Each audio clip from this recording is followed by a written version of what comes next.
Start. उपाध्यक्ष महोदय, मैं समझता हूँ कि अब तक इस वैदेशिक नीति पर न केवल इस ओर के सदस्यों ने ही बल्कि दूसरी ओर के सदस्यों ने भी प्रधानमंत्री जी को धन्यवाद दिया है।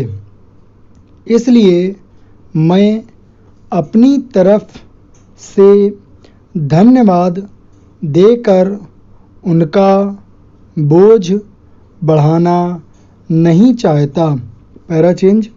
इसमें कोई संदेह नहीं कि इस सदन के सभी सदस्य, चाहे वे भी किसी पार्टी से संबंध रखते हों, इस बात से पूरे सहमत हैं कि हमारी विदेश नीति ने संसार में हमारा सिर ऊंचा उठा दिया है। हमने पंचशील के सिद्धांत को संसार के सामने रखा है। यदि हम उस के आधारभूत सिद्धांत पर दृष्टिपात करें तो हमको पता चलता है कि हमने संसार में एक जो सबसे बड़ा काम किया है वह यह है कि हमने तनाव को कम करने का प्रयत्न किया है। Para change.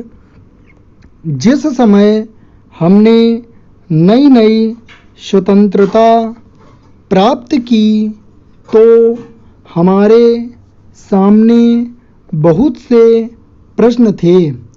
उनके साथ ही हमारे दो बड़े गुट थे, जो कि एटम बम और दूसरे बम लिए हुए हमको चुनौती दे रहे थे कि अगर हमने उनमें से किसी एक गुट में सम्मिलित नहीं हुए तो हमको बड़ी कठिनाई होगी।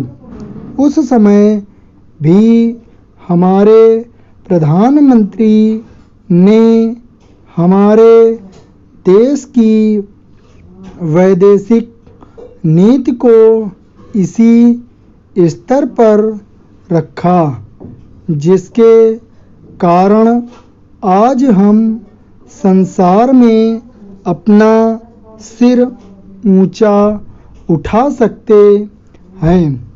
हमने जो संसार के सामने पंचशील के सिद्धांत को रखा, उसका सबसे बड़ा फल यह हुआ कि एक सम्मेलन हुआ जिसकी ओर मैं आपका ध्यान दिलाना चाहता हूँ।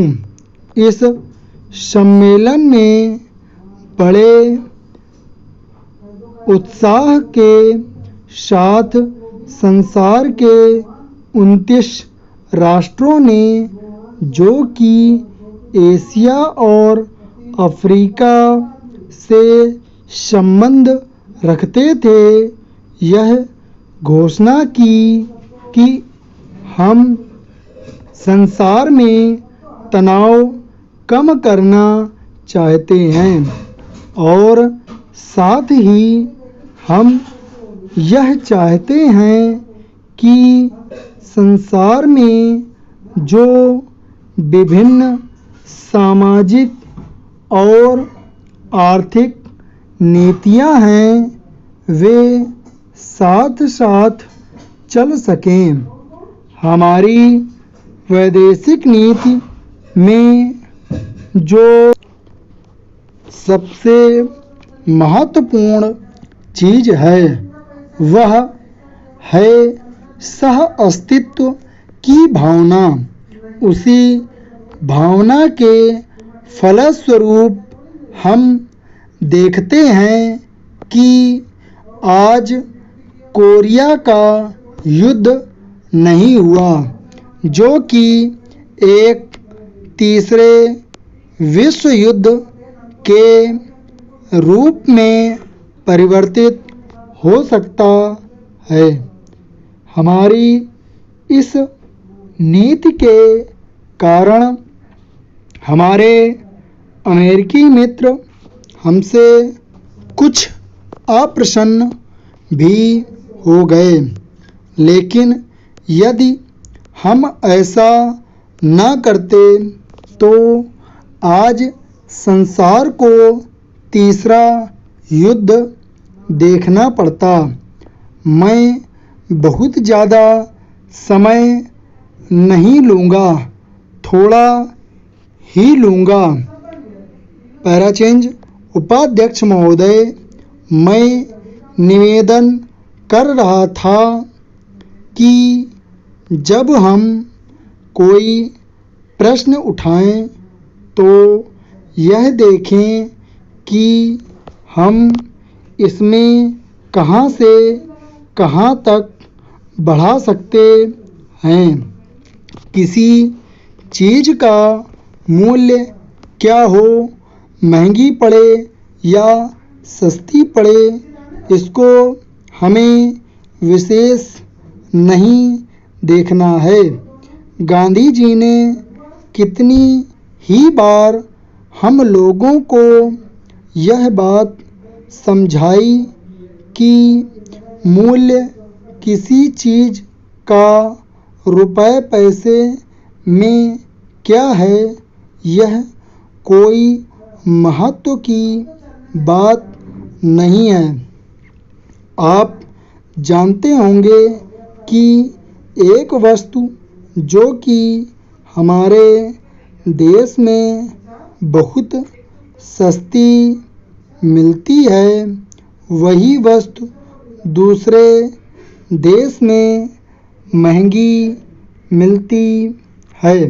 पैराचेंज इतना निवेदन करने के बाद अब मैं श्रम विभाग की जो रिपोर्ट है उसकी एक मद की ओर तुरंत आ जाता हूँ।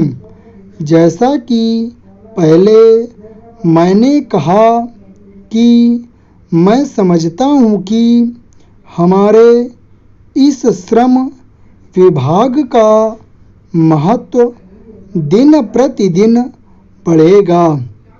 बहुत से प्रश्न हैं जिनकी तरफ आपका ध्यान भी नहीं है। उन प्रश्नों को आपको लेना पड़ेगा। आज आपका श्रम विभाग अधिकतर औद्योगिक श्रमिकों की ओर ध्यान दे रहा है। अभी हमारे माननीय सदस्य ने जो खेतिहर मजदूरों की दशा सुधारने की ओर भी आपका ध्यान दिलाया था और बतलाया था कि आज उनकी कैसी खराब हालत हो रही है। मैं उनसे पूरी तरह सहमत हूँ। हमारी सरकार का ध्यान देहाती श्रमिकों की ओर नहीं गया है। उनकी सब बड़ी बुरी हालत है। आपने उनकी दशा सुधारने के लिए क्या किया है?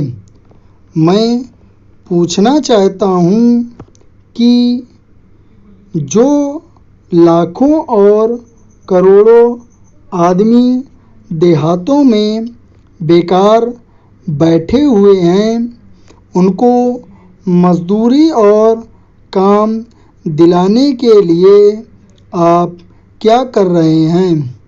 करीब 7 लाख आम आदमी नौकरियों के लिए प्रार्थी है, जैसा कि रिपोर्ट में लिखा है।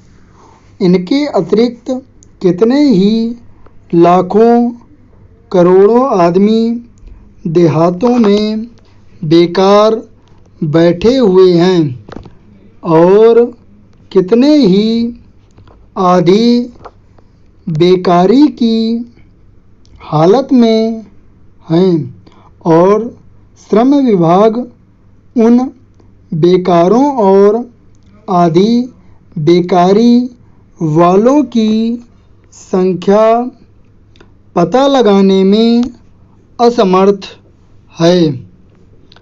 उनकी संख्या हमको कहीं नहीं मिलती है।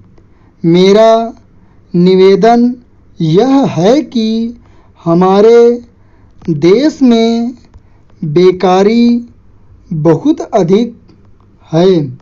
जितना अधिक हम बेकारी को दूर कर सकें, उतना ही अधिक हम अपने देश और समाज को सुखी बनाएंगे।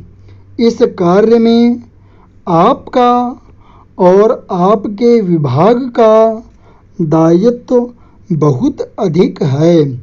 जो भी नया काम आरंभ होता है, उसका दायित्व श्रम विभाग पर रहता है।